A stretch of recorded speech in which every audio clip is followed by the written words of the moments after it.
My name's Sandy Thomson, and I'm Artistic Director of the theatre company Poorboy. Poorboy is a northeast, it's an engineering term for a purification chamber, and being as that's where I and part of the company are based, that was why we chose the name.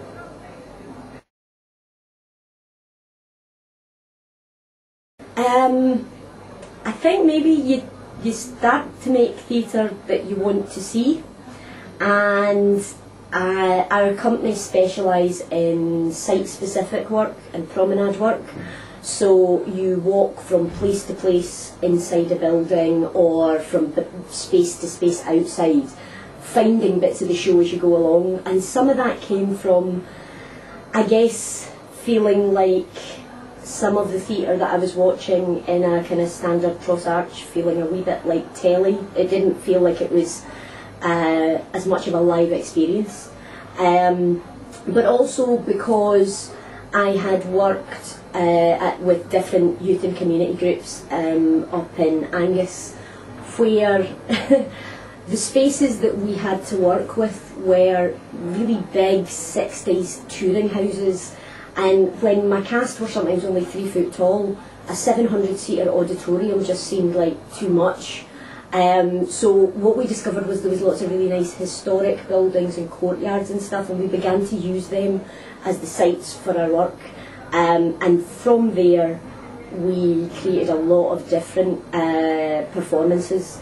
And sometimes what that did was eventually made us realise that there was space for a professional company making this work. There's not a huge amount of this done in Scotland.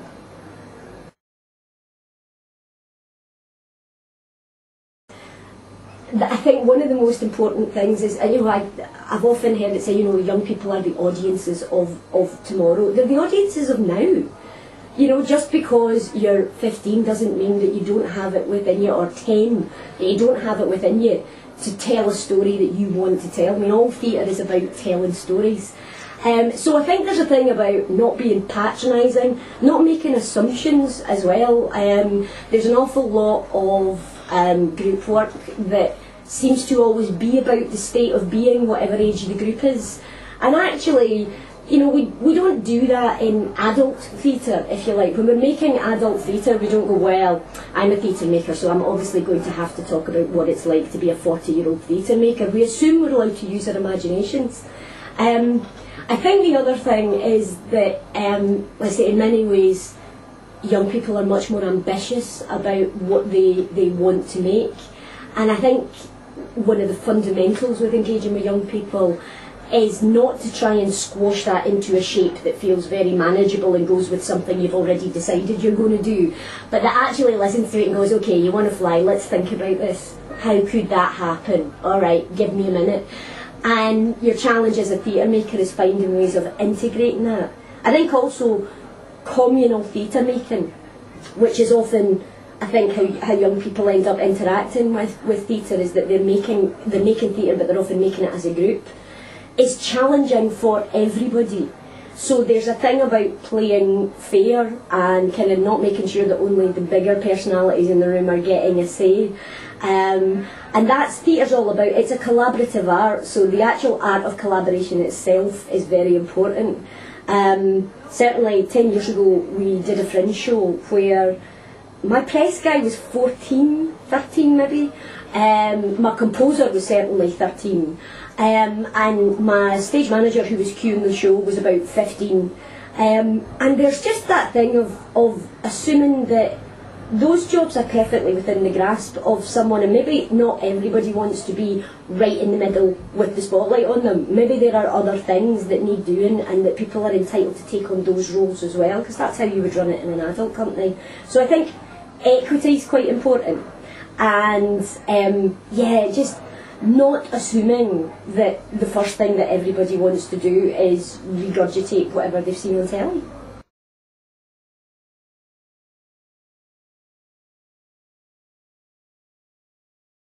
We're going to look at how to create site-specific work with youth and community groups. So one of the things that I think is often a real challenge to groups is that they're often given a stage space or rehearsing in spaces that are not very sympathetic, that are not ideal, that are not particularly well equipped. And what I think site-specific work can offer is a chance to look at those spaces in a different way and make new choices about how you might stage something, like the kids I was talking about who reinvented their school and their classrooms and their gym hall and their playground.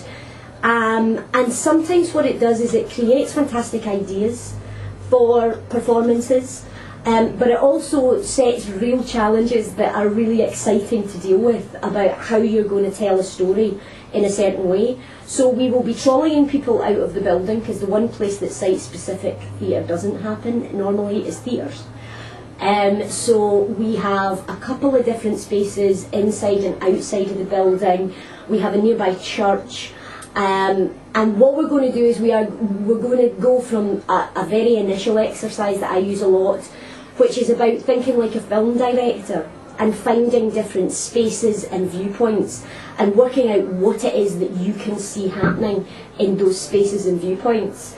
And by the end of it, she says ambitiously, everybody will have a 5 to 10 minute piece that moves between at least 2 or 3 different spaces and that tells a story.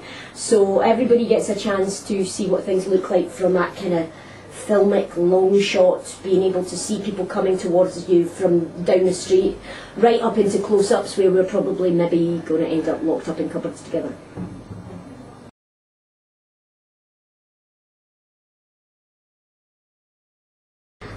Never underestimate the value of what you're doing. I think, if there's one thing that I've learned, is that something that's approached with enthusiasm and commitment and intelligence will very, very rarely fail. But maybe the step to getting to that is to welcome the questions and to welcome the challenges. It is absolutely legitimate to make stuff up as you're going along. Nobody ever walked into a room utterly prepared for a play, and if they did, the chances are the play wasn't that interesting. So the fact that of going into things, 20 years down the line, I'm still going into rooms. I'm going into one on Sunday. I have an idea of what I'm doing, I have things I really want to happen, and I have no idea how I'm going to make them happen yet. But I think you've got to remember that you're allowed to improvise, on both sides of the room. You're allowed to be the person getting up and improvising, but you're also allowed to look at what's happening and don't just steamroller over the top of it. Go, okay, that's what I've got, now how can I use that to try and do the thing we're trying to do? So I think that's one of the big things, is keeping fear out of the room and making sure that enthusiasm stays in the room.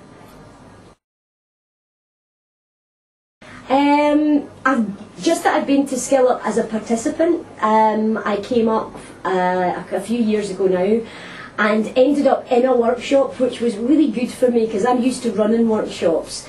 And all of a sudden I found myself whistled into Matt Lenton and Nicola McCartney's writing and improvisation workshop.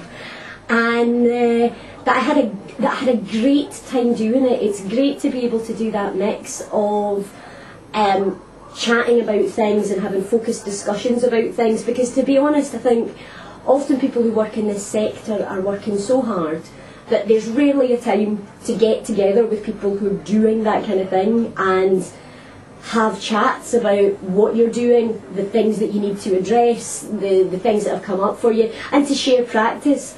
And then there's the thing of just shaking the dust off and getting up and trying and learning new things. And it was a lovely little sort of 2-day oasis for me in a year where most of the time I was leading rooms and bossing people about and dealing with funding applications and all that kind of thing. And I kind of felt like there wasn't a minute of it that was wasted. So yeah, I guess that would be the other thing I want to say.